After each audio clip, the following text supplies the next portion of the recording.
Hello everybody, welcome back to my Best Picture winner reviews. I'm Jack, and today I'm going to talk about Silence of the Lambs, another one of my favorite Best Picture winners of all time. To this very day, Silence of the Lambs remains the only Best Picture winner to technically be considered a horror film, although in many ways it really isn't. Based off of the Thomas Harris novel of the same name, the story follows Clarice Starling, played by Jodie Foster, as she attempts to hunt down and catch a serial killer known as Buffalo Bill, with the help of another serial killer named Hannibal Lecter, played by Anthony Hopkins, in one of the greatest roles of all time. This movie is also well known for being the third film of all time to win the 5 main Oscars: Best Picture, Best Director, Best Screenplay, Best Actress, and Best Actor. Now, while the film is technically considered to be a horror film, I wouldn't necessarily say that it is, in my opinion. Sure, it has a lot of horror aspects in it, but it's more of a police investigation or a crime thriller type film, with a bit of horror added on. But that doesn't mean that the film isn't very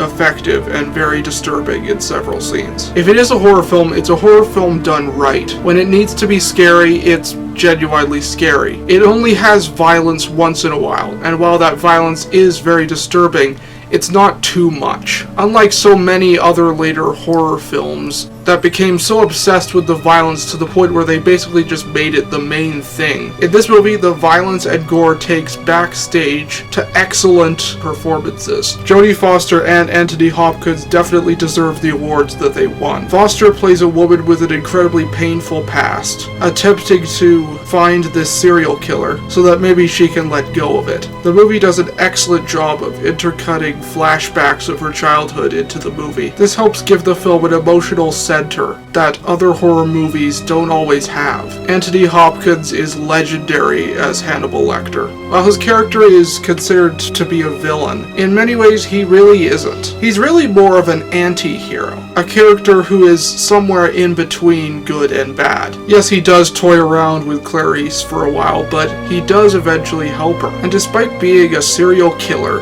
they actually are able to make him somewhat sympathetic, as we find out that he's been in his cell for many years and wishes to get out and see the world again. And it's all thanks to great writing and Anthony Hopkins' fantastic performance that we actually feel sympathy for a serial killer. His performance is over the top, but never too over the top. Not to the point where it's absolutely laughable. And he's only on screen for about 16 minutes, making him one of the few Academy Award-winning actors who has an extremely small amount of screen time. The rest of the characters are great as well, like Jack Crawford and Dr. Chilton, who in many ways is very crazy himself, having a somewhat creepy attraction towards Clarice. And then there's Ted Levine as Buffalo Bill, or Jabe Gubb, the real main villain of the movie. And despite him having even less screen time than Lecter, I'd honestly argue that he leaves even more of an impression. We don't know that much about this guy's background, but just through some very simple moments, we learn a little bit about him. There's a line in which he talks to his dog Precious, and the way that he says the line,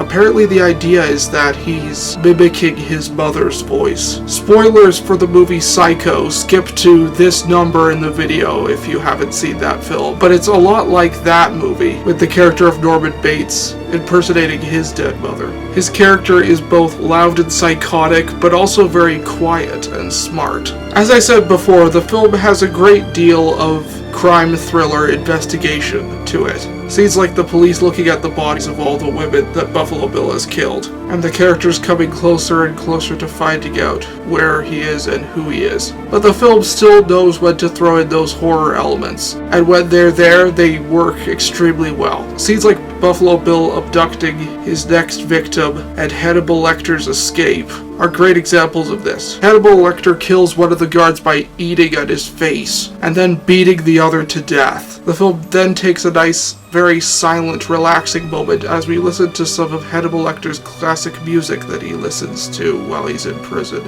We then realize that Hannibal Lecter has actually put on dead skin of one of the guards, a nice parallel to Buffalo Bill. He's taken to an ambulance and then takes it off and heads right towards one of the police. Then it cuts at a perfect time as we already know what's going to happen. The climax is another great example of this, as Clarice enters the house of Buffalo Bill. She keeps going into different rooms expecting him to jump out and attack her. You're on the edge of your seat every second, and once she shoots him just before he shoots her, you as an audience feel so relieved. By far, though, the most powerful scene in the film is the scene in which Clarice tells Hannibal her full backstory about how her ranch was attacked and she woke up to the sound of the lambs screaming. Apparently, they had originally shot footage of this backstory, but instead they decided to cut it because the performances by the actors were just so strong. And they are. You have these great close-ups of the two actors, with Clarice showing a lot of emotion and Hannibal barely showing any. One of the final pieces to make this movie fantastic is the score by Howard Shore, best known for composing the score for the Lord of the Rings trilogy. This is one of my favorite scores possibly of all time in any movie, with a great mixture of beauty,